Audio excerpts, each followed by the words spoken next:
Hi, everyone, and welcome to my podcast, Perfect Prey. I'm glad you're here. My name is Dr. Christine Marie Cocciola, and I'm a licensed clinical social worker and have a doctorate in clinical social welfare, where I researched coercive control and the impact on both adult and child victims. Most importantly, I am a survivor and a protective parent. Victims and survivors of coercive control are never to blame. But I chose the name Perfect Prey because coercive controllers, who are individuals who apparently have characterologically disordered personalities, do choose who to prey upon. They choose people who tend to be agreeable and conscientious, perhaps loyal to a fault, fixers, optimistic, and empathic. Or these coercive controllers prey upon those who are most vulnerable, including our children. It's part of their plan to gain control. How do we help our children when they're experiencing systematic, unacknowledged child abuse? We need to understand how these coercive controllers, harmful individuals, attempt to exert their power over us and our children. We need to look beyond a trauma-informed lens, but also layer it with a coercive control lens. So, let's engage in personal power conversations that will create the protective parts that will derail the coercive controller from his plan.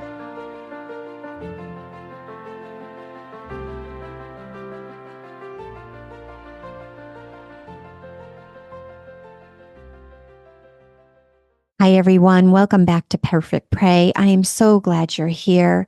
Today is one of many episodes, and my first episode where I'll be highlighting the experiences of an adult child who lived in a home with a coercive controller as a child. As you guys know, this is my passion. Perfect Prey. I believe that children are unfortunately the ideal prey to predators. And when they grow up in these family systems, oftentimes they don't even know it's occurring. But sadly, institutions don't recognize it. Oftentimes, a protective parent won't even know what's going on because, frankly, lots of times protective parents don't know they're being abused. And I am one of those. So knowing that we have to really highlight the experiences of children and talk about it so that we can hold these predators accountable, that's the hope.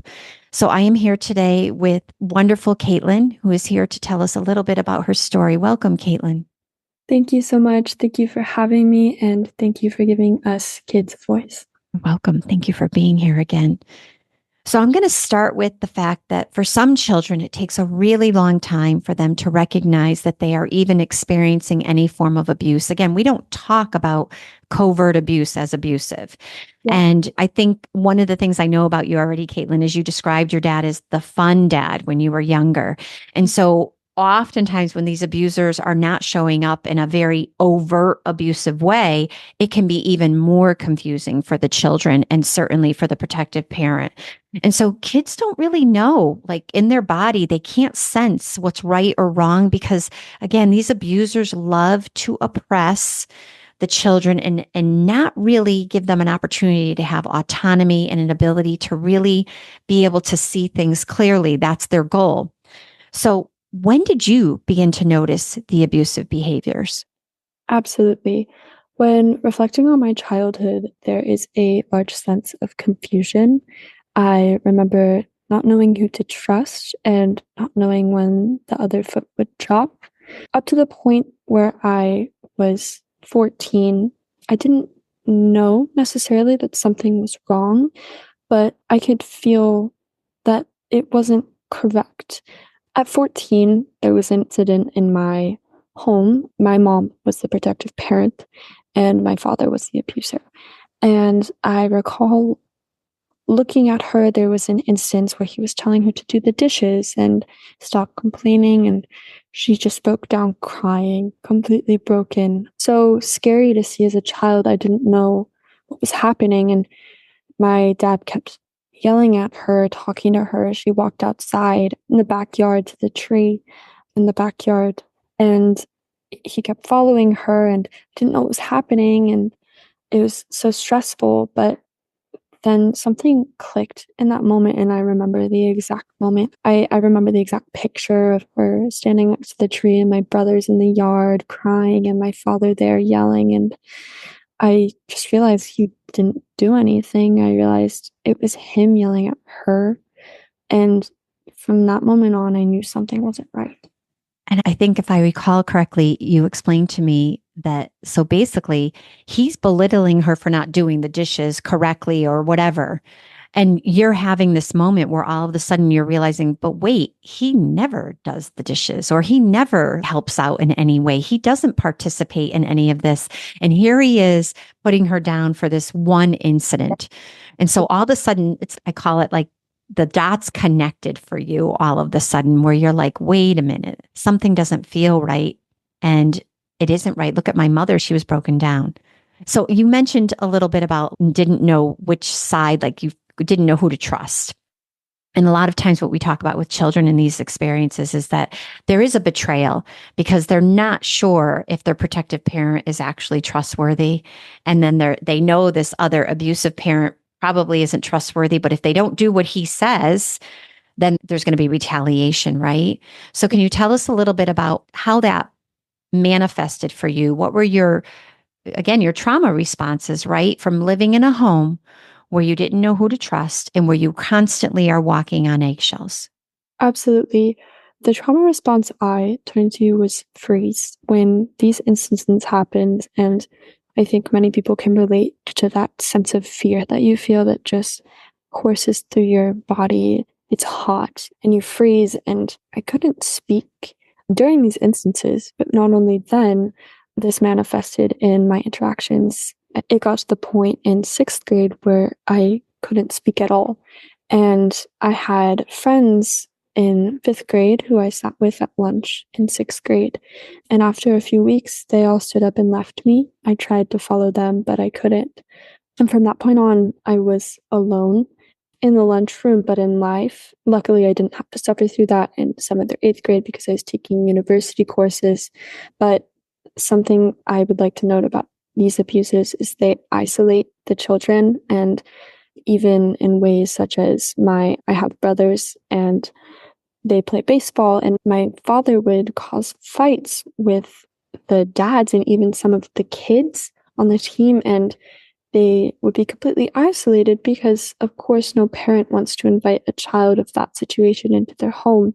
And even today, I see that manifestation in their lives and really how that affects them. So that isolation piece is such an important part to the abuser.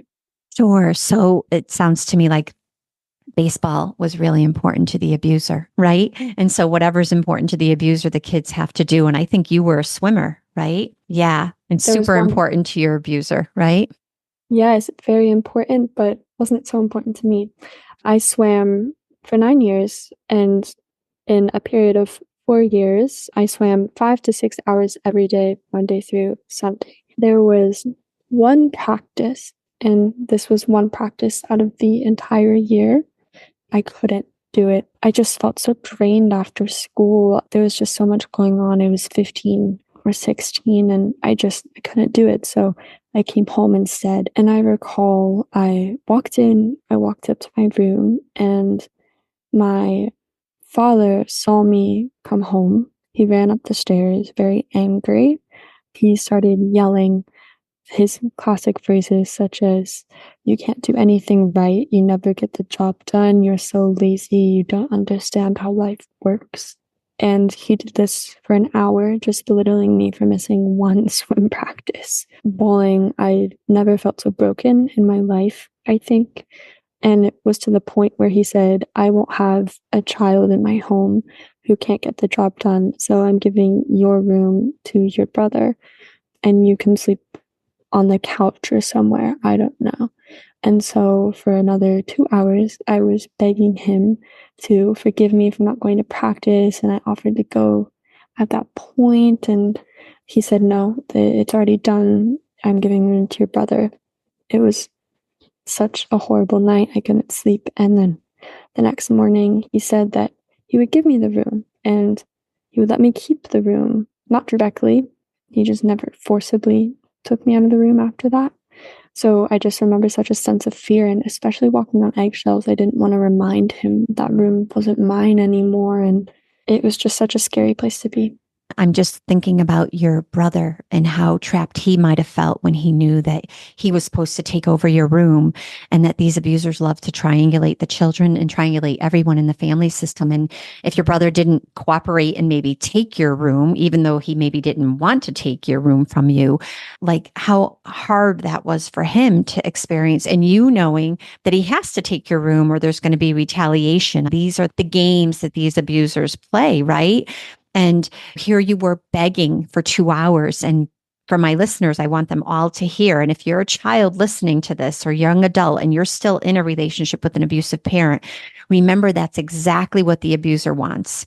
They're waiting for you to beg and plead with them. They're waiting for you to try to make things better with them because that's how they control you. And so telling this to you at 14 or 15 years old around, how could you know that you actually were emboldening him, but that you were his supply? When we think about the supply of a coercive controller, narcissistic abuser, they revel in torturing other people and then having other people beg for forgiveness or say they're sorry. And I reference this in Biderman's coercion chart, which I talk about in one of my other podcasts. But this is exactly what they do to prisoners of war. And that's what your dad was doing to you, a child who didn't yet have a fully developed brain, who had no autonomy because he had stripped it all along and you had been living in a home for years regulating your behavior. Absolutely.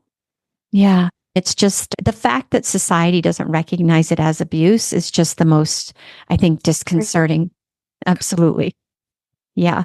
So can you tell me a little bit? I think you said that he was the fun dad sometimes. And then you mentioned something to me when we were offline about this intermittent reinforcement. So he would give you one little nice compliment. Tell us a little bit about that. I was verbally abused my entire childhood, but it's the nice comments that keep you going. For every 20, 30 mean compliment, negative pieces, he would say something like, "You're doing good, kid." And that makes you want to keep going because then you think there is something to work towards. Absolutely. So we call that intermittent reinforcement or breadcrumbs. Like they throw you just a little breadcrumb. And the thing about abusers, I actually just posted about this past week, but if they begin to give you less and less, and as victims, we end up requiring less in return. And so and that's why we say, why does a woman stay so long in these abusive relationships? Because she has learned to give less and require less, to give more and to require less in return. And this is exactly what abusers hope for. Absolutely. And that's something I notice in myself in recovering from the abuse. I really try to make myself small and I try to do as much as I can for other people. And it's really tough for me now after learning my whole childhood to make myself small and to do the bidding of others. So that I need to look after myself. And it's definitely a process. I am so grateful that you're working on that because that is definitely a trauma response. And so then when you do finally, it's related to this concept of subjugation, where when you're oppressed for so long, you actually have trouble actually standing up for yourself. And people don't expect it either. So sometimes people will have a negative response to you standing up for yourself because they're just not used to Caitlyn doing that. That's just not her normal way of doing things. But it is so important to have really clear boundaries. What we know about children in these circumstances is they have a greater likelihood of being in abusive relationships because they end up wanting so badly to ensure they accommodate other people. They've learned that. The regulation of behavior. I'm sure, you tell me, affirm for me, every time you walked in the door, if he was there, you knew you had to behave a certain way. There were certain things you had to do or say. Absolutely, completely. And I think the sad reality for a lot of kids is, at least I didn't have anywhere else to go. I didn't have a safe place. I think my grandma's house was one I could be me. But other than that, I was really stuck at home because I was so isolated. And yeah, And he had you very busy in swim. That way he could ensure, again, this is another way to retain control. And as you said, isolate you. It's not like you were socializing with friends and doing other things. I have a little girl right now. I see her mom, and her little girl's 8.5 and is doing jujitsu 5 days a week and participating in competitions. And then in addition to that, she's doing another like martial arts on other days, and she's 8.5. But this is a way for him to keep her very busy and isolated from social supports. And exhausted, frankly. Children are exhausted, and it's exhausting to live in that situation. Yeah. So can you tell us a little bit about your healing? Because I think you're doing some wonderful healing, and I want our listeners to leave with hope. Yes, absolutely. And one of the reasons I agreed to do this podcast is because I would have loved to have someone with my experience to help me through this process. And the number one thing I would say is there is hope. And I don't mean that as a silly phrase that really means nothing, but there is hope. Just to give a bit of background on my story, I moved out of my abuser's home at 17 on my own. And it was really the hardest thing I've had to do in my life. And not only that, it was also having to deal with the aftermath. I was diagnosed pretty soon after with stage 4 PTSD, unsurprisingly, complex PTSD. And that's something I just want to empathize with anyone who's struggling with that. It's so hard to deal with. You just don't know what is safe and what isn't, and everything feels dangerous, and you feel like these events are happening at all times, and it's such a hard way to live. And I really feel for anyone who's going through that right now, because that was my existence for 2 years and I didn't have hope. I did attempt suicide and I was suicidal up until a year ago, I guess. I think the main difference for me was being able to create positive experiences for myself. My childhood was full of stress and negativity and belittlement, and I was able to leave and lead my own life and do what I wanted to do. As a child, I had always dreamed of going to France and learning the language and learning of the culture. And I had the Eiffel Tower hanging in my room and French sayings. And that was really such a hopeful thing for me as a kid. And I think that really helped me get through the abuse. And I'm doing this podcast from France, and I moved here at the beginning of last year, and it was just such a dream come true. And I think not only that, it proved to me that I could make a difference in my life, and I wasn't who my dad told me I was. I was my own person. And I think one of the most important things and most important pieces of advice I could give to the young children going through this is you need to get in touch with yourself. And it's hard to even know what to do. But for me, I went to art museums and I just looked at paintings and I thought about, what do I like about this? What, I guess it would be mindfulness. I think what you're talking about, excuse me, but is like determining for yourself what you like. Yeah. No one else is determining it anymore. That's agency. That's like your ability to have voice. And I love that you went to art museums and you just said, okay, so wait a minute here, Caitlyn. What do you really like? Or is anyone influencing what you like? What do you really like? And that is so important.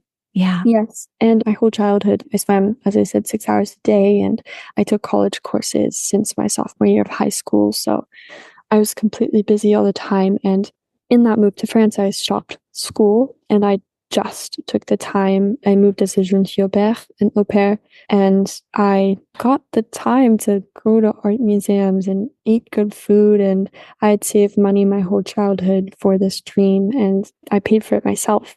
And I made it happen. And I traveled for 5 months across Europe last year, and I met the most amazing people. I really hadn't had social interactions, I would say, before that, with people my age, and even met people who had gone through things that I had gone through, and it made me feel seen, and it made me feel that I could do this. It's just such a realization that's undescribable when you have it. It's very emotional. Absolutely. It makes perfect sense that you feel this immense freedom right now. Again, to your point, I think you're being really, you said meditation, but I think you're being really intentional about seeing things through your own lens now. There's nobody else's lens like influencing you. You're seeing things through your own lens. And one of the things that I just thought would be helpful to talk about is this idea that you are showing your family. You showed your mother a path to freedom because you left. You finally decided, I can't live here anymore. And you left and you were being scapegoated. You left. But because of that, your mom actually was able to gain the courage to leave to protect your younger brothers. And that's something that she mentions to me often now. I went through a huge healing process, and I know that your agency is completely ripped from you when you go through these abusive experiences and being belittled and having to have no needs. And she really forgot herself. She forgot who she was. And she actually just went through a divorce with the abuser. And she's at peace now. And there's no added stress. And I've really been able to get to know her. And I really like her. I think she's a wonderful human, and she's so kind and unassuming, and it's someone I've never met before, and I'm just really happy, was inspired, and she did this not only for my brothers, but for herself. You can see it on your face. And I know our listeners aren't going to see your face, but I can see it on your face. You light up. And that's the one thing I always say, protective parents, if you are able to escape, and we certainly know why they stay, because it feels safer to stay. There's no judgment in staying, but that the reality is that it is when your children actually get to know you for who you are, because they were never able to know you beforehand. You weren't able to parent or be the mother that you actually hoped that you could be. I really appreciate your time, Caitlyn, and for sharing your story. And I'm sure our listeners will too. Thank you so much for being here. Thank you so much for having me. And thank you again for representing us children and our protective parent.